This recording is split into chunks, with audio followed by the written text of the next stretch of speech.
Hello mga ate. So, nandito na naman tayo. So, kung nasan man tayo. Bagay sa akin yung filter, no? Parang natural.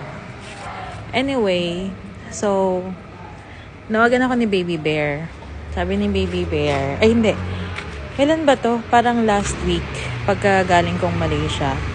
Ang sabi sa akin ni Baby Bear, pagbalik mo, mag-ano tayo, ha? Mag-gym. Gym tayo sa umaga. Sinawanan ko lang siya kasi ilang beses na kasi sinasabing mag-gym daw kami, ganyan. Tapos hindi natutuloy. Ngayon, nung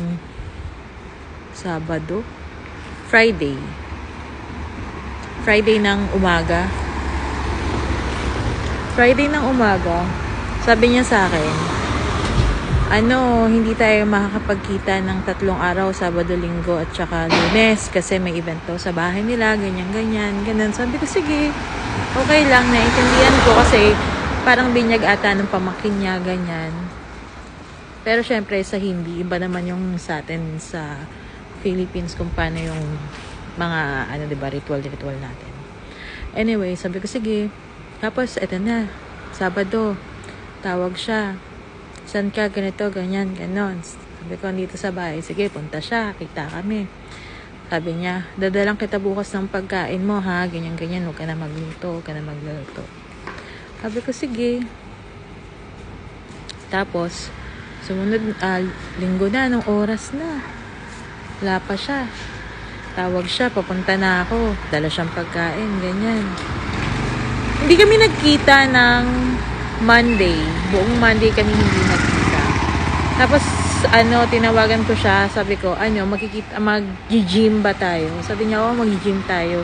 Pag-uwi ko kasi parehas kasi kaming pang madaling araw yung pasok. Pero ako wala akong pasok ngayon. Biglang sabi niya, sige, mag-gym tayo. Ganito, ganyan suotin mo.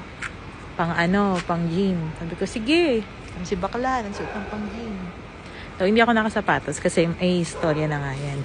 Biglang nung pagtawag niya, sabi niya, paalis na ako ng bahay, pupunta na ako dyan. Doon na tayo magkita sa Pizza Inn. So, pizza. Ayan, pizza. 5:22 ng umaga. Pizza. Sabi ko, kala ko mag-gym tayo. Sabi niya, hindi na. Tinatamad ako. So, ayun.